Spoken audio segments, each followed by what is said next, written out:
Hey guys, Omni here. So I just got finished watching Fear Street Part 1, 1994, over on Netflix. Was the first part in a series of films based on a book series of the same name that was written by R.L. Stine. It takes place in the fictional town of Shadyside, Ohio. Or at least I think it's fictional. I would hope so, because this town has a history of terrible luck and tragedy, murders, possessions, whatever.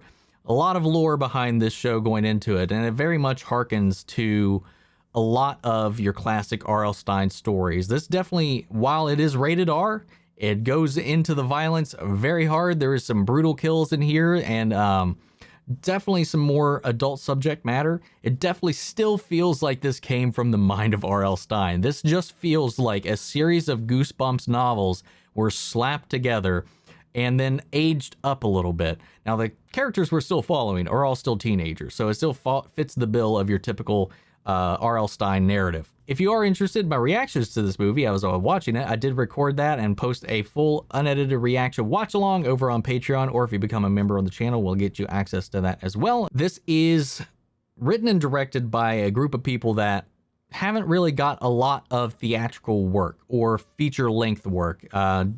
Leigh Janiak, who is the director of the film, also helped with the screenplay, has done one feature-length film called Honeymoon, which is also a horror movie, which had some not so great reception, both critically and with audiences. She's worked on a few TV shows, one of which I think you could see some of its influences really strongly, especially in the first act of this film. And that was, she's worked on Scream, the TV series. So you'll get there's a lot of this that'll kind of feel a little bit like Scream until the plot really kicks into gear. One of the people that helped shape the script as well is the former showrunner of the Halo series that's eventually going to come out someday.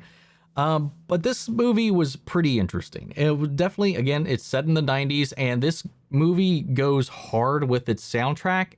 And now I'm not a huge music buff, so I can't pinpoint this exactly, but some of these songs I definitely feel like maybe I get a gut feeling, and I might be wrong, that some of these songs that they play in this soundtrack came out after 1994. I could be wrong.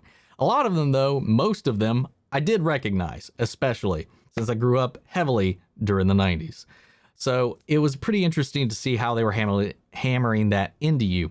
Now, most of the cast in this are people I've never really seen before. Definitely, while I thought a lot of these actors and actresses were teenagers, some of them, again, are gifted with this baby face. We had a 28-year-old as our lead, and early 20s as pretty much fills out the rest of the cast. Most of them haven't really worked on a whole lot of anything, but they do a surprisingly good job in this. I will say that this cast, even though they do great with the material, that this film suffers from the typical horror movie genre thing about they don't really know how to write teenagers, and especially with them giving us the hard setting of 1994. A lot of the dialogue, the back and forth, and the way these kids act feels very more mid to early 2000s. I, again, have grown up during the 90s, and I tell you, the way they dress and the way they act does not feel in sync with any of my personal experiences. So it could just be me. It could be what I bring into the table. It might be different for you, but I feel like this just wasn't really put through the right lens. Most of the time, they feel kind of like cartoon teenagers. And we got two of which are drug dealers. And then we got a couple, which is the core of it, which, again, from the side we're supposed to be coming from, a lot of these characters also don't come off very likable. I would say out of the entire group, there's only two characters that I was never really against at all. The brother of the main character, and of course the main character's love interest. So there is some interesting concepts being played around here, and it coming from R.L. Stine, it's not the most original of concepts. There's a lot of different things at play that will remind you of other much better horror films. There's some things that allude to Halloween, to Scream, to Friday the 13th, to Texas Chainsaw Massacre. There's a lot of things in here that are going to make you think of much larger and much better film series in the horror genre. And But all that kind of set aside, it was kind of fun. It was dumb. The characters are dumb. The plot is dumb. A lot of this movie is freaking dumb. And it was like a good bad. Like, I had fun watching this, and it's kind of like the same feeling like I've gone back and rewatched some Goosebumps stuff because it's just so zany and weird. From the acting, from the way the characters are written, it's like a caricature of real life.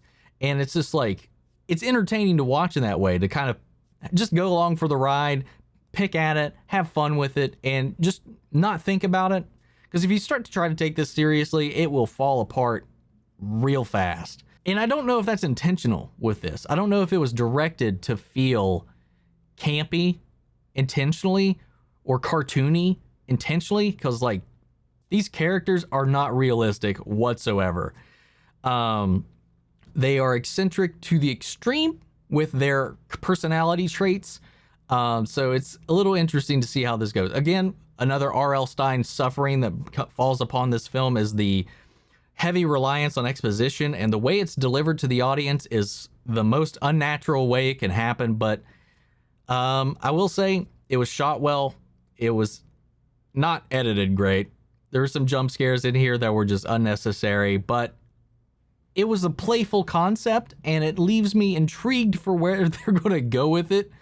So yeah, I don't know. I don't really know how I feel about this movie. There's a couple of scenes in here, and maybe this kind of goes back to like what I was talking about with the casting. They got a cast that looked way younger than they do, which if you go to like your classic horror movie icons, like the series of the time, like, you know, your Friday the 13th, your Halloweens and stuff like that, you know, of course they would get to the dirties, and it would be, you wouldn't really think about it as an audience member most of the time. And I think that might have been, at least for me, because I never really bought any of them as kids or teenagers while these things were going on, like the drinking, the promiscuity, and all that junk. While that's happening, you have that in here with kids that, while acting like cartoonish versions of children, are still, they look like children, making me feel really uncomfortable watching this movie. And it had nothing to do with any of the horror moments in it. It just like, oh my God, are we actually watching kids right now? What is happening? I was just say, I didn't like that. I was like, can we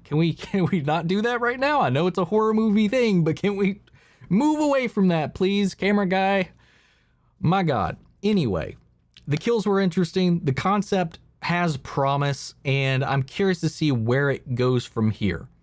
Again, it reminds me of a lot of better horror movies. It reminds me that R.L. Stine has a particular style that no matter who comes in to try to write over it, it still shines through in like the bleakest of ways. So I don't know. I don't know how I felt about this movie. It's very mixed. I had fun with it. It was a dumb movie, and it made me uncomfortable at times, but overall, it was all right. It was okay. But we'll see how it goes when it pans out, what they do with the next two parts, and we'll just kind of see from there.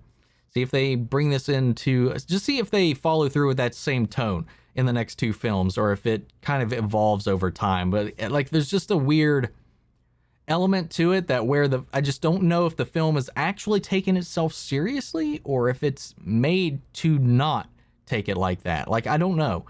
So I'm curious to see like what you guys have thought. Like, when you watched it, like, did you feel like the film was taking itself seriously? Did you feel like it was playing with the material and just having fun with it?